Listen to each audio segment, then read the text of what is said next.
السلام عليكم ورحمة الله وبركاته. وعليكم السلام ورحمة الله. إن الحمد لله نحمده ونستعينه ونستغفر ونعوذ بالله من شرور أنفسنا وسيئات أعمالنا.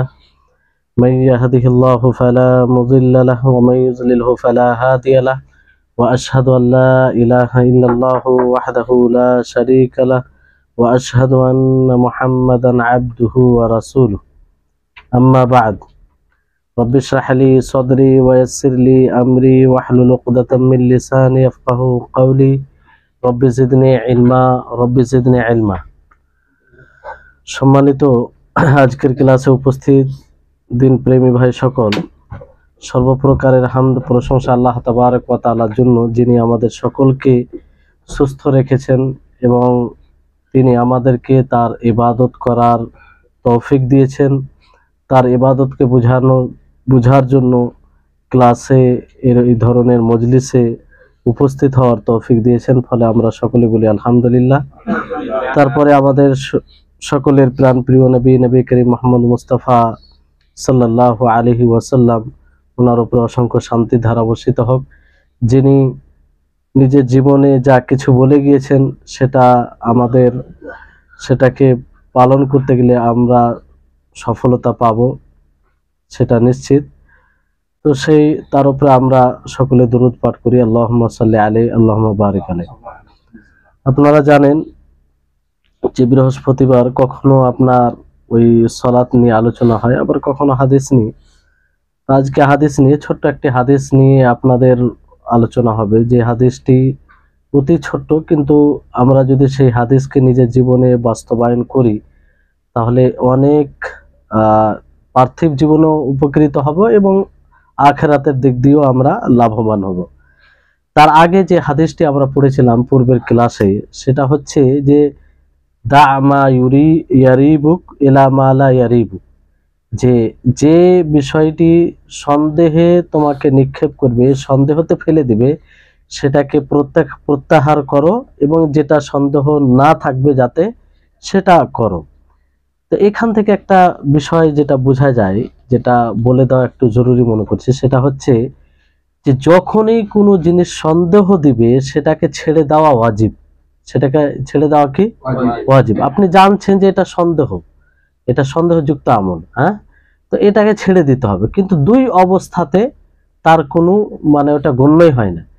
একটা অবস্থা হচ্ছে যে কোনো ইবাদত আপনি করলেন, ইবাদত করার পরে আপনার সন্দেহ জাগছে। যেমন হয়, সকলের ক্ষেত্রে এটা হয় যে আপনি উযু করে সালাত আদায় করলেন, সালাত আদায় করার পরে সন্দেহ হচ্ছে যে আমি উযু করেছিলাম কি করিনি। হ্যাঁ, এরকম হয় অনেক সময়। আপনি 4 রাকাত বিশিষ্ট সালাত পড়লেন, কিন্তু নামাজ পড়ার পরে, কমপ্লিট করার পরে আপনার সন্দেহ জাগছে যে আমি 3 রাকাত পড়লাম না 4 রাকাত পড়লাম। তো এই সন্দেহের কোনো দাম নেই, তার দিকে গুরুত্ব দিতে হবে না, বুঝতে পারলেন? কারণ এটা শয়তানের একটা ওয়াসওয়াসা।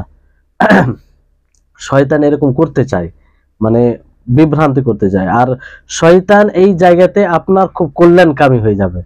আপনাকে এমন ভাবে আপনার হৃদয় কুমন্ত্রণা দিবে, মনে হবে যে আপনার জন্য সে অনেক কল্যাণ চাইছে, সে আপনাকে স্মরণ করিয়ে দিবে এটা ফরজের বিষয়, সন্দেহ হচ্ছে, এই সন্দেহ তো থাকা উচিত নয়, তুমি আবার গিয়ে সালাত আদায় করো, এরকম ভাবে আপনাকে সন্দেহ ওয়াসওয়াসা দিবে। তো এই ক্ষেত্রে সেই সন্দেহের দিকে গুরুত্ব দিতে হবে না। ইবাদত পূর্ণ হয়ে যাওয়ার পরে, যেমন উদাহরণ দিয়েছিলাম, তাওয়াফ করতে গিয়ে 7 চক্কর লাগালেন আপনি, কিন্তু তারপরে সন্দেহ হচ্ছে যে 6 হলো না 7 হলো, তো তার দিকে গুরুত্ব দেওয়ার প্রয়োজন নেই, বুঝলেন? আরেকটি অবস্থা যেটা হচ্ছে, যখন বেশি সন্দেহ হবে তখন সেটার কোনো গুরুত্ব দিতে হবে না, সেটার প্রতি কোনো গুরুত্ব দিতে হবে না। খুব বেশি সন্দেহ করা, প্রত্যেকটা জিনিসে সন্দেহ করা, তা আসলে এটা একটা রোগ। এই রোগ থেকে আল্লাহর আশ্রয় চাইতে হবে, বুঝলেন? সবসময় আল্লাহর আশ্রয় চাইবেন, কারণ এটা একটা মানুষের শান্তি নেই। এই জন্য আমি দেখেছি একটা জায়গায় যে কোনো এক উজুতে সে সালাত আদায় করতো না, 3 বার 4 বার সে উজু করতো। এটা কি? এটা ওয়াসওয়াসা, এটা শয়তানের ওয়াসওয়াসা। তো তার উচিত হবে যে একবার উজু করে আর দ্বিতীয়বার উজু না করা। নিশ্চিত উজু করেছে, উজু থাকবে, বুঝলেন? এটা এখানে আরেকটি যেটা মানে নোট করার কথা, সেটা হচ্ছে যে যখনই আমাদের যে কাজে অস্থিরতা নিয়ে আসবে সে কাজ থেকে আমাদেরকে বের হয়ে আসতে হবে। কারণ সন্দেহ যখন হয় তখন অস্থিরতা নিয়ে আসে, তাই না? অনুরূপ ভাবে আপনি যখন কোনো গুনাহ করি, আমরা যখন কোনো গুনাহ করি, তখন এক প্রকার অস্থিরতা কাজ করে না? কেন করলাম, এটা করা উচিত ছিল না, মন ভেঙে যায়, প্রশান্তি থাকে না, বারবার মনে হয় যে কি করি না করি, এরকম অস্থিরতা আসে না? তো ওই সময় করণীয় কি হবে? ওই সময়ে আপনার যেটাতে শান্তি দিবে সেটা করা। তো আপনি গুনাহ করে ফেললেন, তো এর মানে এটা নয় যে আপনি অস্থির হয়ে থাকবেন, না, আপনি ইতাআতের কাজ শুরু করেন, অনুসরণের কাজ। তাহলে দেখবেন যে যে অস্থিরতা আপনার মধ্যে কাজ করছে না সেটা দূর হয়ে যাবে, এটা কেটে যাবে স্বাভাবিক। আপনি করে দেখবেন, যখনই ধরেন কোনো গুনাহ হয়ে গেল, আপনি বুঝতে পারছেন যে পাপ করলাম, নিজের উপরে জুলুম করলাম, তো এক প্রকার মুমিনদের ভিতরে অস্থিরতা কাজ করে, অস্থির হয়ে যায়, ভালো লাগে না তাকে। তো সঙ্গে সঙ্গে তার উচিত হবে ইতাআতের বেশি বেশি কাজ করে, যেমন তাসবিহ পাঠ করতে লাগলো কিংবা আর কিছু নেকির কাজে নিজেকে ব্যস্ত করে নিল। তাহলে এই যে নেকিটা যখন সে মানে করতে লাগবে, তো সেই অস্থিরতাটা দূর হয়ে যাবে, কারণ সেই নেকি অর্জন করছে। তো এই জিনিসটা করার চেষ্টা করবেন। অনেক সময় মানুষ পেরেশান হয়ে যায়, মুমিন পেরেশান হয়ে যায় যে আমি এই গুনাহটা কেন করলাম, অস্থির হয়ে যায়, রেগে যায় একটু কথাতেই। তো এটা না করে সঙ্গে সঙ্গে সে যেন ইতাআতের কাজে নিজেকে ব্যস্ত করে দেয়, বুঝতে পারলেন? তারপরে যে হাদিসটি আজকে সংক্ষিপ্তভাবে আপনাদের সামনে তুলে ধরবো, ইমাম নওয়াবী রাহিমাহুল্লাহ এই হাদিসটিকে এনেছেন। আর আপনাদেরকে বারবার এই কথাটা বলি যে এই বইটি আমি এই জন্য চয়ন করেছি যে এখানে যে ইমাম নওয়াবী রাহিমাহুল্লাহ 40, 41, 42টি হাদিস একত্রিত করেছেন, সমস্ত হাদিসে মৌলিক বিষয়গুলো তুলে ধরেছেন। আমরা যদি এই বিষয়গুলোকে বুঝে নিই, তো ইসলামটা আমাদের জন্য বোঝা একদম সহজ হয়ে যাবে, বুঝতে পারলেন? পুরো 40টা হাদিস যদি ব্যাখ্যা সহ আমরা বুঝতে পারি, তাহলে অনেক গুরুত্বপূর্ণ বিষয় আমাদের মধ্যে চলে আসবে, বুঝতে পারবো, বুঝতে পারলেন? তো এই হাদিসটি একদম ছোট্ট হাদিস, কিন্তু এটা একটা পার্থিব জীবনও খুব লাভ দেয় এবং আখেরাতও লাভ দিবে। সেই হাদিসটি কি? আন আবি হুরায়রা রাদিয়াল্লাহু তাআলা আনহু قال قال رسول الله صلى الله عليه وسلم من حسن اسلام المرء تركه ما لا يعنيه। এতটুকু হাদিস। এই হাদিসটি সুনানে তিরমিজিতে রয়েছে, বুঝতে পারলেন? হাদিসের অর্থ হচ্ছে, আবু হুরায়রা রাদিয়াল্লাহু তাআলা আনহু থেকে বর্ণিত, তিনি বলেন রাসূল সাল্লাল্লাহু আলাইহি সাল্লাম বলেছেন, মিন হুসনি ইসলামিল মারই, ইসলামের সৌন্দর্য হলো, মানুষের ইসলামের সৌন্দর্য হলো তারকুহু, তার জন্য প্রত্যাখ্যান করা, মা লা ইয়ানিহি, যেটা তার কাজের নয়। অনর্থক জিনিসকে, অনর্থক কাজকে, অনর্থক কথাকে ছেড়ে দেওয়া, প্রত্যাহার করে দেওয়া, এটা হচ্ছে মানুষের ইসলামের সৌন্দর্য, মানুষের ইসলামের সৌন্দর্য। এই নীতিটা একবার মানে ভেবে দেখুন, আমরা যদি নিজের জীবনে বাস্তবায়ন করি, আমরা অনর্থক কাজ, অনর্থক কথা, অনর্থক হাসি মজাক, অনর্থক সবকিছুকে ছেড়ে দিই, তো আমাদের এতে ব্যক্তিত্ব তৈরি হবে, নিজের একটা ওজন বাড়বে সমাজে, নিজের একটা সম্মান বাড়বে সমাজে, নিজের একটা অবস্থান তৈরি হবে। হবে কি হবে না? দেখবেন যারা সম্মানিত হয় তারা সব কাজে জড়িয়ে যায় না, সব কাজে কথা বলে না, যেখানে প্রয়োজন থাকে সেখানে কথা বলে, আর তাদেরই সম্মান টিকে থাকে। আর যারা সব কথাই এখানে কথা, ভালো মন্দ কিছু বারবিজ করে না, সে কি কথা বললো সেটাও দেখে না, তাদের মানে ওজন সমাজে থাকে না। তারা সকলের কাছে হাসির পাত্র হয়, সকলের কাছে কি হয়? হাসির পাত্র। আপনি দেখতে পাবেন যারা এই আচরণ যাদের মধ্যে থাকে, যে সব জিনিসে কথা বলে, অনর্থক কথা বলে, তারা হাসির পাত্র ছাড়া কিছু হয়নি। তো বিষয়টি হচ্ছে, তাহলে এই হাদিসটি ছোট্ট একটি আল্লাহ নবীর বাণী, কিন্তু কত দামি এবং এর মধ্যে কত অর্থ নিহিত আছে। ওলামায়ে কেরাম বলেছেন যে আসলে এই হাদিসের অর্থ হচ্ছে যে মিম মাহাসিনিল ইসলামিল মারই, যে ইসলামের সৌন্দর্য সমূহের মধ্যে একটি সৌন্দর্য হলো অনর্থক জিনিসকে, অনর্থক কাজকে প্রত্যাহার করা। ইসলামের অনেকগুলো সৌন্দর্য আছে, ইসলামের অনেকগুলো সৌন্দর্য আছে, তার মধ্যে একটি সৌন্দর্য কি? একটি সৌন্দর্য হলো অনর্থক কথা, অনর্থক কাজ, অনর্থক জিনিসকে ত্যাগ করে দেওয়া, ছেড়ে দেওয়া, বুঝতে পারলেন? এখানে মালা ইয়ানিহি শব্দটা নবী করিম মুহাম্মদ সাল্লাল্লাহু আলাইহি ওয়াসাল্লাম বলেছেন, এর অর্থ কি? এর অর্থ বলেছেন যেটা প্রয়োজন নাই, মানে প্রত্যেক জনের ক্ষেত্রে তার যেটা প্রয়োজন নেই, মানে কারোর জন্য তো প্রয়োজন হতে পারে, মানে প্রত্যেক ব্যক্তির জন্য যেটা তার প্রয়োজন নেই সেটাই অনর্থক, বুঝতে পারলেন? অথবা তার দুনিয়া ও আখেরাতে সেটা কোনো কাজে আসবে না, তার দুনিয়া ও আখেরাতে সেটা কোনো কাজে আসবে না, সেটাই হচ্ছে মালা ইয়ানিহি, তথা অনর্থক জিনিস, অনর্থক কথা, বুঝতে পারলেন? তো এই রকম জিনিসকে ছেড়ে দিতে হবে। অনেক কথা আছে, যেমন ধরেন যে আপনি এমন বিষয়ে বেশি সময় কাটাচ্ছেন যেটা আপনার কোনো দুনিয়াতে উপকার হবে না, আখেরাতে উপকার হবে না, তো সেই বিষয়ে সময় কাটানো, সময় অতিবাহিত করা, ব্রেনকে ব্যবহার করা, এটা কোনো মানে সময় নষ্ট হয় খালি, বুঝতে পারলেন?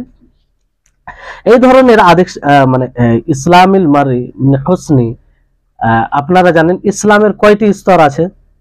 ইসলামের কয়টি স্তর? না না, স্তম্ভ বলছি না, স্তর।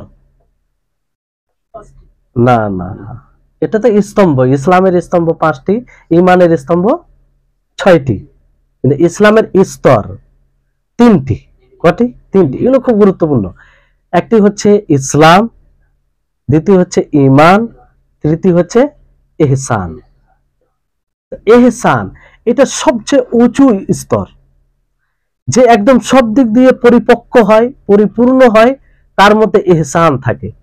ইহসানে যে বরাবর হয়, আগে সে তাকে ইসলামে পরিপূর্ণ হতে হবে, ঈমানে পরিপূর্ণ হতে হবে, তারপরে ইহসান তার মধ্যে আসবে, বুঝলেন? তো এই ইহসান থেকে সেখানে ইহসান মানে কি, আপনি প্রত্যেকটা কাজকে সুন্দরভাবে করবেন, যেখানে যেটা করার, যেখানে যেটা বলার, যেই জিনিসকে যেই জায়গায় রাখার সেটাই আপনি করবেন, উপযুক্ত করবেন, সেটাই হচ্ছে ইহসান। সেটাই হচ্ছে কি? ইহসান। আপনি কাজ করবেন তো যতটা আপনার কর্তব্য ততটা করবেন, সুন্দরভাবে করবেন, এটা হচ্ছে ইহসান, বুঝলেন? তো যেমন ইহসান কি, একজন মানুষ ইসলামের যতগুলো ওয়াজিবাত রয়েছে, আবশ্যিক বিধান রয়েছে, সেগুলো পালন করবে, বুঝলেন? সেগুলো পালন করার সাথে যতগুলো হারাম বিষয় রয়েছে সেগুলোকে ছেড়ে দিবে। সেটা ছাড়ার সাথে যেগুলো মুস্তাহাব রয়েছে, কি রয়েছে? মুস্তাহাব মানে করাটা উত্তম, সেটাও সুন্নাহ, তো এগুলো করবে। এবং যেগুলো মাকরু রয়েছে মানে অপছন্দনীয়, সেগুলো ছেড়ে দিবে। এটা কি? পরিপূর্ণ ইহসান। পরিপূর্ণ কি? ইহসান। মুহসিন যারা হবে, শুধু এটা করবে না যে ওয়াজিব করে দিল আর মুস্তাহাবকে ছেড়ে দিল, না, তারা মুস্তাহাব করার চেষ্টা করবে। আর এরাই হবে আস-সাবিকুনাল আউয়ালুন, মানে অগ্রগামী হবে। এরা কি হবে? অগ্রগামী হবে, বুঝতে পারলেন?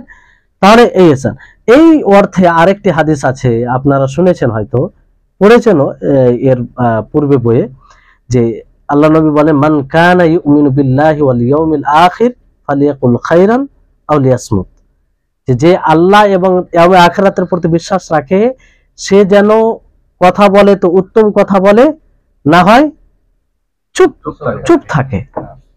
এই হাদিসটি ছোট্ট হাদিস, কিন্তু এর মধ্যে অনেক অর্থ নিহিত আছে। আর এই হাদিসগুলোর উপরে আমরা যদি আমল করি, নিজের ব্যক্তিত্বকে আমরা তৈরি করতে পারি, নিজেকে আমরা গড়ে উঠাতে পারি, বুঝতে পারলেন? তো এই হচ্ছে। তো যাই হোক, এই জন্য একটা নীতি মনে রাখবেন, যে আরবিতে একটা নীতি বলা হয়, মা লা তাজহুরু ফায়দাতুহু ফাল আসলু তারকু, যার মধ্যে কোনো ফায়দা নেই, কোনো উপকার নেই, আসল হচ্ছে সেটাকে ছেড়ে দেওয়া। আসল হচ্ছে সেটাকে, আপনি দেখছেন যে কোনো বিষয় ঘটছে, আপনি দেখবেন, চিন্তা করবেন যে আমার কোনো ফায়দা আছে, আমার কোনো লাভ আছে দুনিয়াতে কিংবা আখেরাতে, কিংবা আমার দ্বারা কেউ কি উপকার হবে, হবে না, ছেড়ে দেন, কোনো মতলবই নেই। এই জন্য আল্লাহ নবী অন্য হাদিসে বলেন, ইহরিস আলা মা ইয়ানফাউক, যে সেই জিনিসের প্রতি তুমি আগ্রহী হও যেটা তোমার উপকার করবে। কি করবে? উপকার করবে। আর যেটা তোমার উপকারে নেই সেটা। কিন্তু আজকে বর্তমান সমাজকে দেখেন, যে যেটা আমাদের উপকারে নেই তার পিছনেই আমরা ছুটি কি ছুটি না? অমুক কি করলো, সে এটা করবে কেন, তার এত উন্নতি হচ্ছে কেন, এগুলো নিয়ে আমরা পড়ে থাকি। এগুলোকে আমাদের প্রয়োজন নয়, বুঝতে পারলেন? তো এই হাদিস থেকে আমরা একটি বিষয় যেটা বুঝতে পারলাম, যে ইসলামের অনেক সৌন্দর্য রয়েছে, তার মধ্যে এটি একটা সৌন্দর্য, এটি একটা ইসলামের প্রতীক। ইসলাম সুন্দর ধর্ম, এখান থেকে এটা স্পষ্ট হচ্ছে, বুঝতে পারলেন? আর ইসলামের সমস্ত সৌন্দর্য দুটি কথাতে একত্রিত হয় আল্লাহ তাবারক ওয়া তাআলার এই বাণীতে। যেমন আল্লাহ তাবারক ওয়া তাআলা বলেন, ইন্নাল্লাহা ইয়া'মুরু বিল আদলি ওয়াল ইহসান। আল্লাহ তাবারক ওয়া তাআলা আদল ও ইহসানের হুকুম দেন। আদল কাকে বলে? যে যার যতটা দরকার হক তাকে ততটা দেওয়া। এই বিষয়টি যদি পাওয়া যায় তো কেউ আমাদের দ্বারা দুঃখ পাবে, কষ্ট পাবে, কারো হক মেরে খাওয়া হবে, কারো উপরে জুলুম করা হবে? কখনো হবে না। অনেক ক্রাইম থেকে আমরা বেঁচে যাব যদি এটা আমরা এর উপর আমল করতে পারি। আর ইহসান, ইহসানের মধ্যে সবকিছু যেটা আপনারা শুনলেন, যে সবকিছু যেটা জিনিস যেভাবে করা দরকার সেভাবে করা। তাহলে এই দুটো কথার উপরে পুরো ইসলামের সৌন্দর্য চলে আসে। পৃথিবীর যত সৌন্দর্য সব এর মধ্যে চলে আসে। ইন্নাল্লাহা ইয়া'মুরু বিল আদলি ওয়াল ইহসান। আল্লাহ তাআলা আদল ও ইহসানের হুকুম দেন। আদল মানে ইনসাফ, আর ইহসান মানে প্রত্যেকটা জিনিসকে নিখুঁতভাবে করা।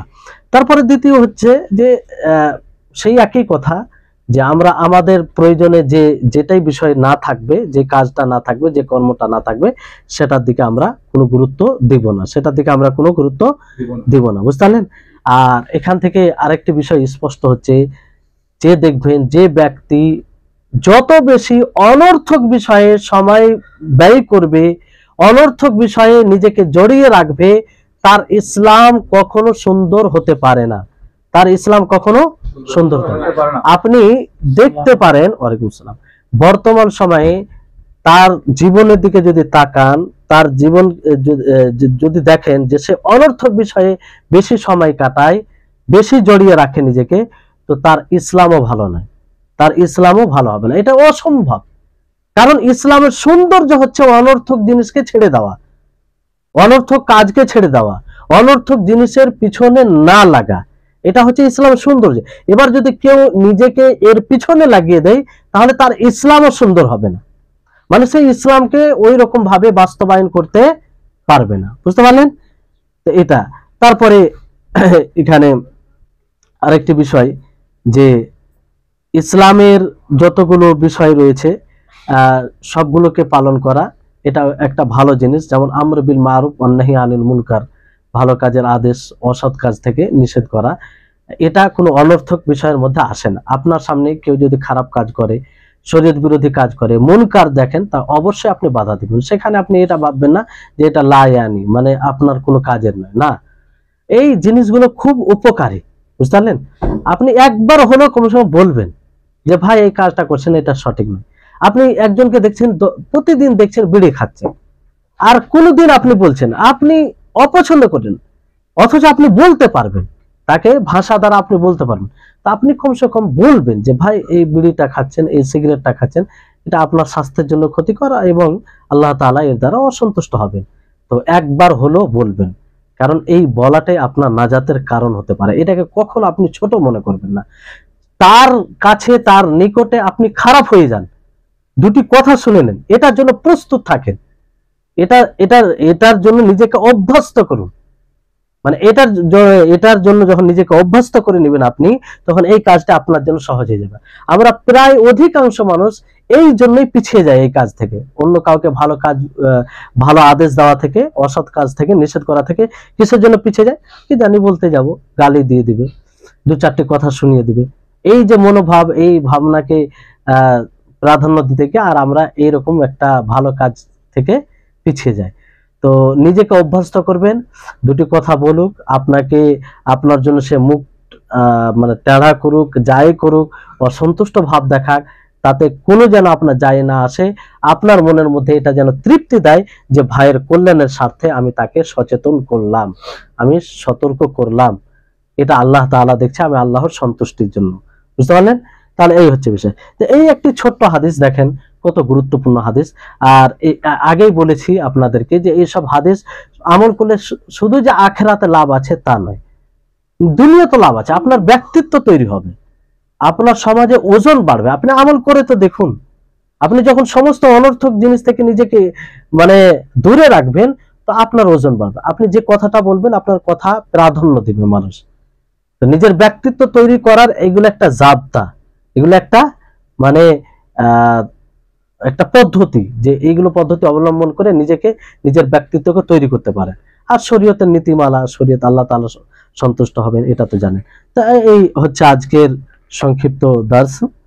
হ্যাঁ, ইনশাআল্লাহ আগামী দার্সে যেটা হাদিস আছে খুবই গুরুত্বপূর্ণ, যেটা আমাদের জীবনের সাথে অনেক সম্পৃক্ত। অবশ্যই আপনারা সেই দার্সে উপস্থিত হবেন, সেটা আমাদের জন্য খুব উপকারী হবে। এই জন্য আজকে সেই হাদিস শুরু করলাম না, কারণ একটু লম্বা হয়ে যাবে। আল্লাহ তাবারক ওয়া তাআলা আমাদের সকলকে যেন এই নীতিমালাগুলো, শরীয়তে যে নীতিমালা রয়েছে সেগুলো অনুযায়ী চলাফেরা করার তৌফিক দান করেন। আর আমরা যেন এমনভাবে জীবন যাপন করতে পারি, যেভাবে জীবন যাপন করে আল্লাহ তাবারক ওয়া তাআলা সন্তুষ্ট হবেন, আল্লাহ তাআলা আমাদের প্রতি খুশি হবেন, সে তার যেন আল্লাহ তাআলা তৌফিক দেন। ওয়া আখির দাওয়ানা আলহামদুলিল্লাহি রাব্বিল আলামিন। আসসালামু আলাইকুম ওয়া রাহমাতুল্লাহি ওয়া বারাকাতুহু।